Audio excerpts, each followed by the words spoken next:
Okay, so let me say this before I say anything else. Joel Embiid has my sympathy.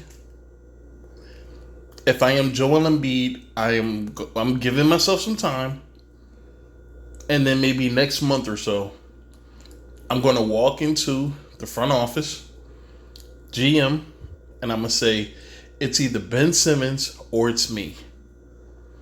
Ben has to go or I have to go. All right. Now I made a few videos. Oh my god, bro! I cannot stand. I'm sorry. I'm trying to get comfortable. I cannot stand Ben Simmons as a basketball player because I think that he is the most overrated. He is the most unnecessarily hyped basketball player I've ever seen. They're talking about a guy who came out of college. Okay, he came out of college either a small forward or a power forward. I believe he was originally a small forward, but because he was so tall, I guess they moved him to power forward, unless he was a small forward coming out of college. But when he got to the 76ers, he was a power forward. They converted him to point guard because, to be honest, I don't think that he can consistently defend fours. I think that with his body type, I think that he would get incredibly overpowered. It would take a huge chunk of his energy to defend, bigger guys, which would seriously hamper. Oh my God, I just said hamper. It would incredibly hamper his ability to facilitate the offense if he's exerting a lot of energy playing defense on bigger dudes at the power forward position. So they moved him to point guard. Now there's some benefits to having him at point guard. He's tall. Okay, he's a lot bigger than your regular point guards. He's fast. He's faster than any power forward I can think of. This is why they moved him because he has a physical advantage over point guards. This dude is 6'11", playing defense on 6'1", 6'2", 6'3" point guards. And if he's even luckier, he's defending 5'10", 5'11", 6-foot point guards. Ben Simmons is the most overhyped, unnecessarily pushed, quote-unquote superstars in the NBA. Now, a few years ago, back before they played the Boston Celtics in the second round of the playoffs and lost in 5 games, Ben Simmons and Joel Embiid was viewed as superstars, which I thought was the most egregious thing ever uttered involving the Philadelphia 76ers. It was the most egregious thing I've ever heard. Ben Simmons and Joel Embiid are superstars. Now, what do I consider superstars? Superstars are those once in a generation talents that not only bolsters a team's performance, but they're marketing gold. They bring money, they bring fans, they put the butts in the seats. They are marketing gold, but they're also gold on the court.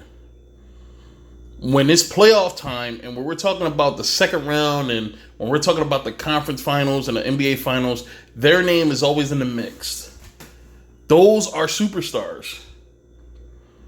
Not those that come up small in the playoffs, like a Ben Simmons, like a Joel Embiid, like a Giannis Antetokounmpo, not like a James Harden, a Kyrie Irving.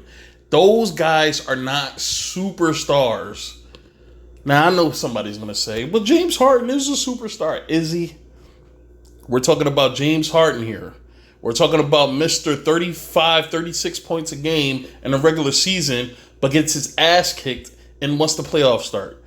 This is the same guy who went up against a San Antonio team who didn't have a quote-unquote incredibly talented, team or so. Like, James Harden was on such a plateau There's no way like these teams should be taking him out the way that he's been taken out. He's lost in the most embarrassing fashion multiple times in the playoffs from a guy who's considered to be a top 5 player. We're talking about a top scorer. We're talking about an MVP candidate damn near every year, but he flames out in the playoffs because apparently a team beats one player. Okay?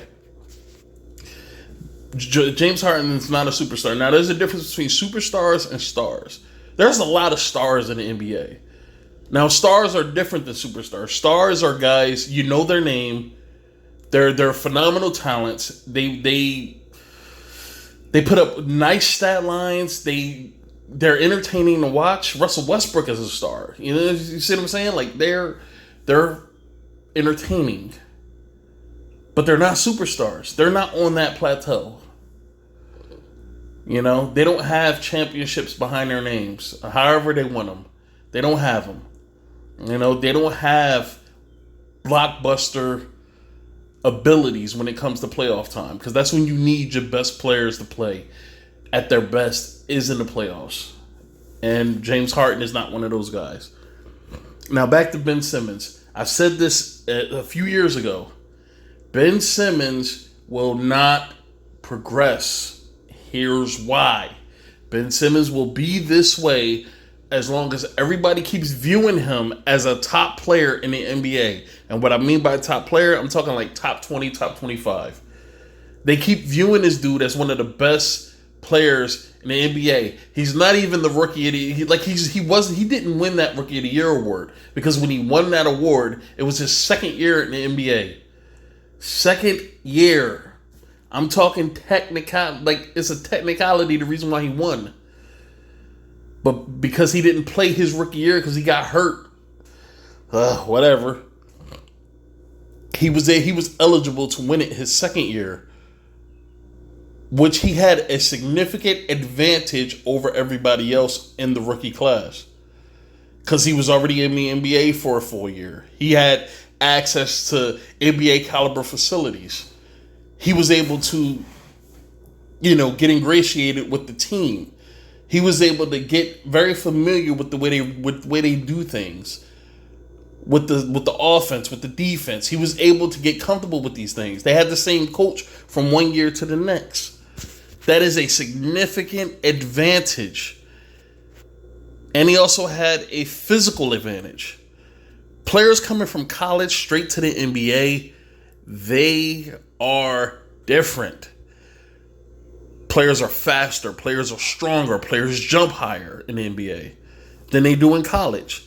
This is why when players come out of college, they look all malnourished most of the time. Go back and look at Anthony Davis rookie season, and look how skinny beanpole he was.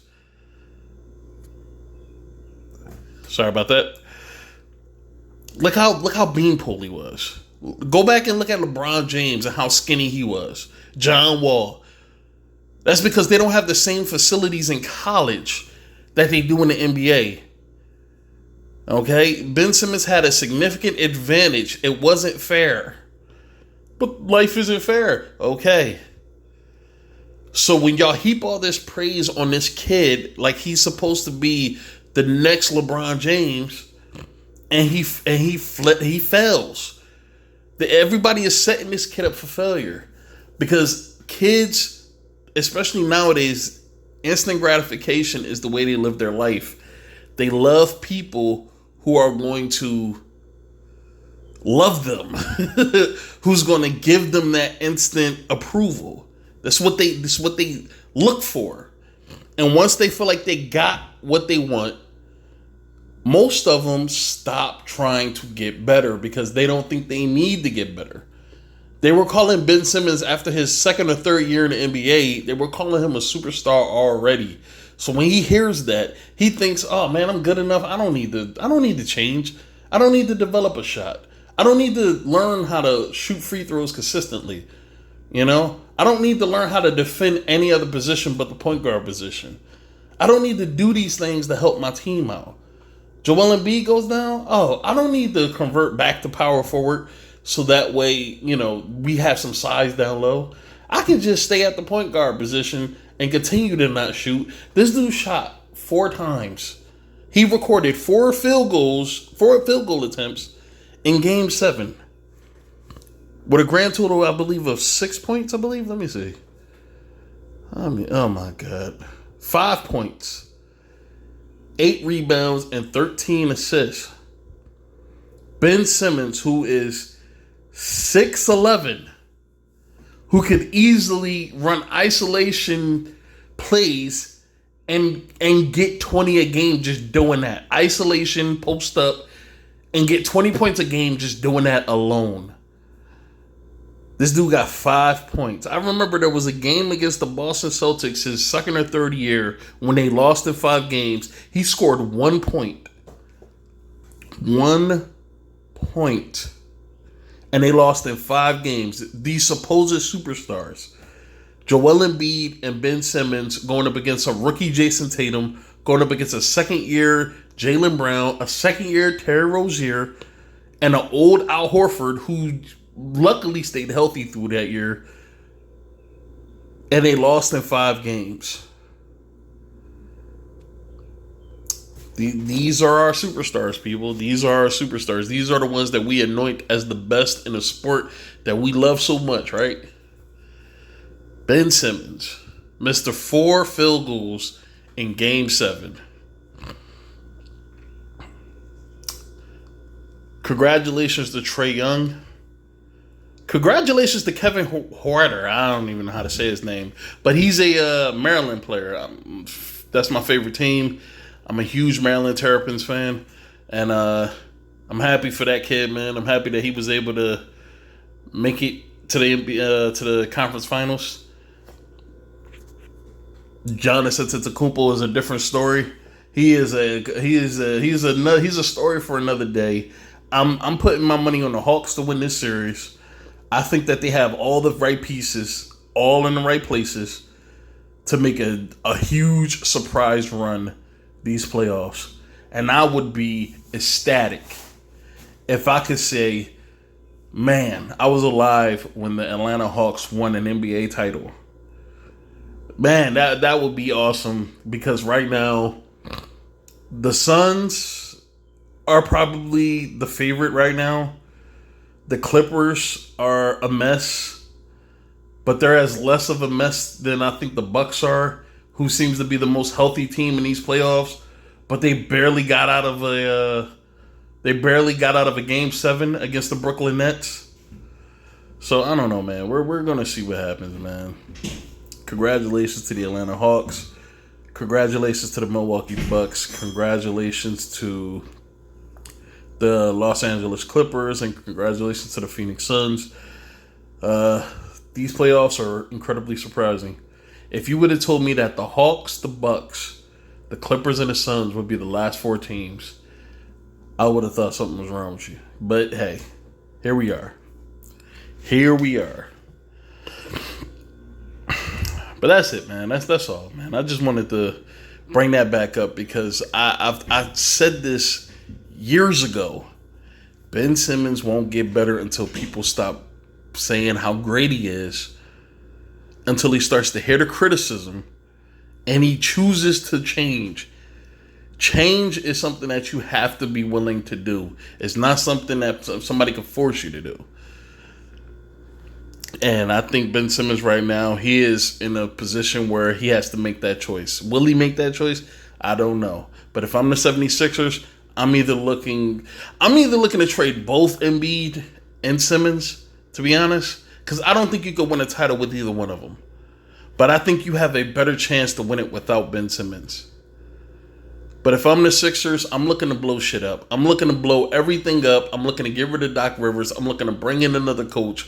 I'm looking to accumulate as many assets as I possibly can and just start over. Because this has been, 5 years? 5 years. This has been, 2 or 3 coaches that they've been through? And it's not working. They keep losing in the second round. This is the 4th straight year, I believe, that they lost in the second round. It's time to blow it up. You're not going to get anywhere. Just blow it up. But hey, what do I know? All right. Everybody, have a good week. See you until next time.